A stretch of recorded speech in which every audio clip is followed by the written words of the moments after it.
Good evening everyone. मंच पर आसीन our honourable vice chancellor doctor Sameer Verma ji, doctor Sunil Jha, honourable registrar doctor Nausharwan Raunak ji, Chiranjeev Aryan Sandeep, dean academic doctor BN Tripathi ji, principal of Shri Ram polytechnic Shri Chandra Prakash ji, of the dais the members of media, भूमि अर्जन committee के सदस्य, staff members और हमारे छात्र छात्रा, आज मैं संदीप यूनिवर्सिटी परिवार की तरफ से संदीपोत्सव 24 में हम आप सबका स्वागत करते हैं।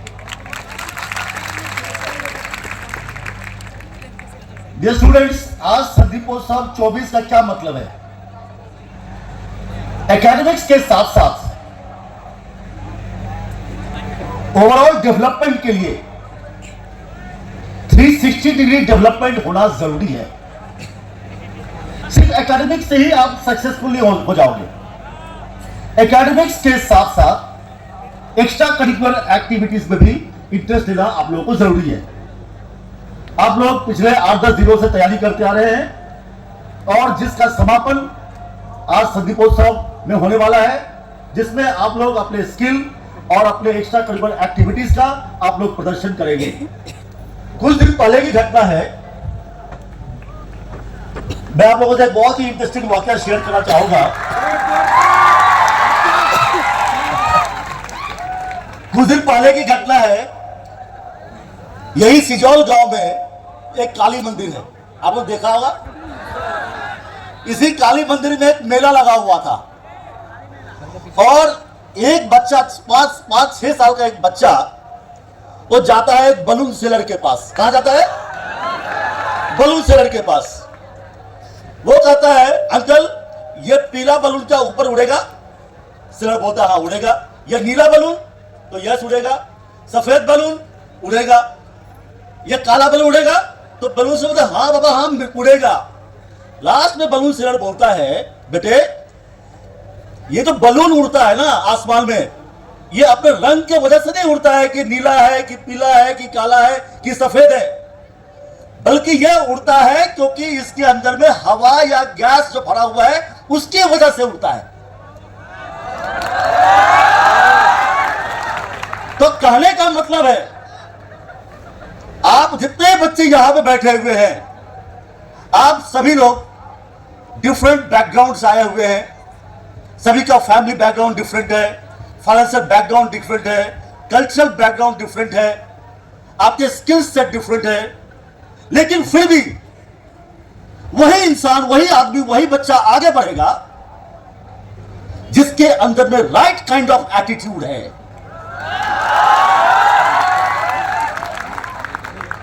इसलिए आज मैं कहना चाहता हूं आप लोगों से, अगर आप में राइट एटीट्यूड है, तो अगर एप्टीट्यूड थोड़ा कम भी है ना, तो आपको प्रॉपर एटीट्यूड मिल जाएगा।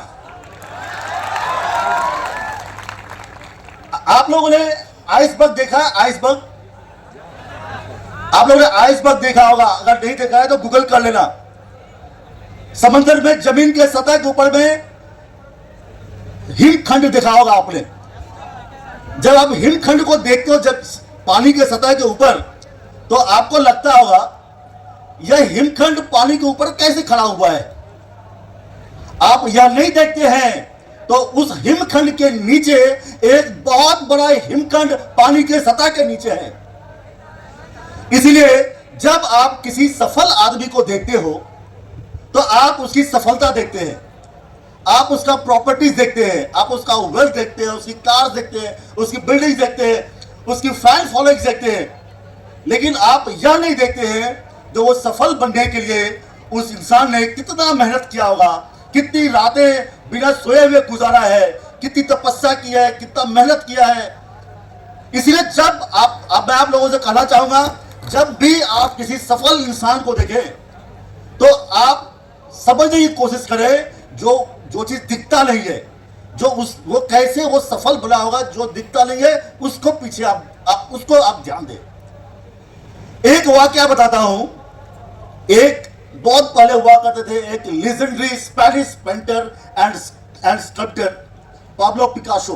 आप लोग सुना होगा, पाब्लो पिकासो स्पेनिश के बहुत बड़े स्कल्पटर थे और पेंटर थे। एक दिन जब वो सड़क पे जा रहे थे तो एक लेडी आती है और पिकासो से कहती है, तो पिकासो हमारा एक पेंटिंग बनाओ। पिकासो उनका पेंटिंग बना देते हैं कैनवास पे। अभी now the lady is asking Picasso इस पेंटिंग का कितना कॉस्ट है? पिकासो कहते हैं $30,000। $1 आज की तारीख में 80 रुपए का होता है, तो कितना हो गया? 24 लाख। पिकासो तो लेडी बोलती है 30 सेकंड्स के लिए आप $30,000 मांग रहे हो? पिकासो कहते हैं यह मैं $30,000 30 सेकंड के लिए नहीं ले रहा हूं, इसके पीछे हमारा 30 साल का तपस्या है, जिसके बल पे मैं अपने हुनर को दिखा रहा हूं। बच्चों, मैं आपसे कहना चाहता हूं, success is not overnight game. यह आपको निरंतर चलना पड़ेगा, आपको हर दिन प्रैक्टिस करना पड़ेगा और अपनी ऊंचाइयों को छूना पड़ेगा। आज मुझे एक बहुत ही अच्छा वाकया आपसे शेयर करना चाहूंगा। वो है बाबर का। Babur first Mughal empire. हम लोगों को इतिहास से सीखना चाहिए। 1501 के आसपास बाबर सरयपुल समरकंद कहां है? उज्बेकिस्तान, आज का उज्बेकिस्तान। समरकंद में सरयपुल की लड़ाई हार गया था, पूरी तरह हार गया बाबर। उसको समरकंद हार गया और मध्य एशिया हार गया, वो बुरी तरह हारा। फिर उसका दोस्त कहता है, बाबर अब क्या करोगे? बाबर कहता है सबसे पहले मैं भगवान को शुक्रिया अदा करूंगा। दोस्त बोलता है हारने के बाद भगवान को शुक्रिया? बाबर कहता है मैं हारा तो क्या हुआ, अभी भी बहुत कुछ नहीं हारा हूं। क्या नहीं हारा हूं? अदम्य साहस और इच्छा शक्ति, जो हमें किसी के सामने सर झुकाने और सजदा करने को रोकता है। और इसी फायर के साथ बाबर पूरब की तरफ निकलता है और पूरा हिंदुस्तान का शहंशाह बनता, मुगल साम्राज्य की स्थापना करता है। बच्चों, मैं आप लोगों से कहना चाहूंगा, यही आपके अंदर में यही आग हम देखना चाहते हैं सफलता के लिए। वो ड्राइव, वो पैशन, वो जुनून, वो रहना चाहिए। अभी कल ही आप लोगों का यहाँ पे रोजगार मेला हुआ था। हम आपको ज्यादा समय नहीं लेना चाहेंगे, बिकॉज आप लोगों के डांसिंग एंड सिंगिंग प्रोग्राम आने वाला है। हम शॉर्ट में कहना चाहेंगे, बिकॉज मुझे भाषण देने की आदत नहीं है और ज्ञान देने का समय भी नहीं है। अभी कल के जॉब फेयर में, कल के रोजगार मेला में आप लोग देखा था, आप लोगों ने बहुत ही अच्छा पार्टिसिपेशन किया। तकरीबन 100 कंपनी पार्टिसिपेट की थी, 60 कंपनी पार्टिसिपेट किया था और बहुत से बच्चों को जॉब भी लगा था। अच्छा, लेकिन आप याद रखिएगा, जब भी आप जॉब के लिए अप्लाई करते हो, देखिए एक यूनिवर्सिटी का काम क्या है, टू अरेंज द एम्प्लॉयमेंट। अभी आपके स्किल के ऊपर डिपेंड करता है, आपके हुनर के डिपेंड करता है आपको किस टाइप का जॉब मिलता है। आप याद रखना, if you want to become successful in your profession, 2 चीजों की बहुत जरूरी है, इसको आप गांठ बांध के रख लेना। One is a soft skill and the second is hard skill, apart from your academic qualification. Soft skill का क्या मतलब हुआ? सॉफ्ट स्किल का मतलब हो गया आपका कम्युनिकेशन इन इंग्लिश, आपका पर्सनैलिटी, आपका बॉडी लैंग्वेज। और जितने भी इंस्टीट्यूशंस हैं वो सभी इसी चीज में स्ट्रगल करते हैं सॉफ्ट स्किल के लिए। इसका कारण यह है कि अपने कंट्री में वर्नाकुलर बहुत स्ट्रांग है। अगर आप तमिलनाडु में चले जाए साउथ में, वह तमिल बहुत स्ट्रांग है। कर्नाटका में कन्नड़ बहुत स्ट्रांग है। आंध्रा में तेलुगु बहुत स्ट्रांग है। महाराष्ट्र में मराठी बहुत स्ट्रांग है। बंगाल में बंगाली है। और हमारे यूपी बिहार में हिंदी बहुत स्ट्रांग है। तो होता क्या है, लेकिन जब आप प्रोफेशनल लाइफ में आते हैं तो उस टाइम में डिपेंड करता है आपकी इंग्लिश की फ्लुएंसी और इंग्लिश का कम्युनिकेशन कैसा है। वेदर यू लाइक और डिसलाइक, आपका इंग्लिश में फ्लुएंसी इंप्रूव करना पड़ेगा। और उसी के लिए हम लोगों ने बहुत से कम्युनिकेशंस के ऊपर में बहुत से प्रोग्राम्स हम लोग अरेंज करते हैं। और हमने रिसेंटली इंस्ट्रक्शन दिया है जो कम्युनिकेशन स्किल डेवलपमेंट के लिए अलग से क्लासेस लगाई जाए।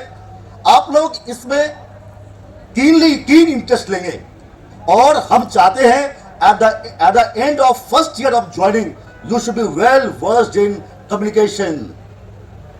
और सेकेंड चीज है that is a hard skill. Apart from your academics, apart from your curriculum, आपका जो hard skills means technical skills, technical knowledge, उसको इंप्रूवमेंट के लिए हम लोगों ने value added program, skill based program and employment enhancement certificate, ये 3 चीज इंट्रोड्यूस किया है। और हम आपसे कहना चाहेंगे जो आप अपने फैकल्टीज, अपने एचओडीज के हेल्प से आप इन तीनों चीज को इंप्रूव करेंगे, जिससे आपको जॉब मिलने में कोई परेशानी नहीं होगी। आपको 3 इडियट्स का एक मशहूर डायलॉग याद होगा, बच्चा काबिल बोलो काबिल, बच्चा काबिल बोलो काबिल, कामयाबी तुम्हारे पीछे दौड़ेगी। ठीक है, तो इसके लिए आपको अपना स्किल इंप्रूव करने का है। और मैं ऐसे कहना चाहूंगा, लास्ट में मैं कहना चाहूंगा, there is no shortcut for success, there is no shortcut route for success. हम जानते हैं और आप सब एग्जाम में अगर आप कॉपी करते हो ना यूनिवर्सिटी में एग्जाम में, तो आप यूनिवर्सिटी का एग्जाम पास कर सकते हो, क्योंकि वहां पे पेपर सेम है। लेकिन जो लाइफ का जो एग्जाम होता है ना, वो आप कॉपी करके पास नहीं कर सकते हो, क्योंकि वहां पे पेपर डिफरेंट है।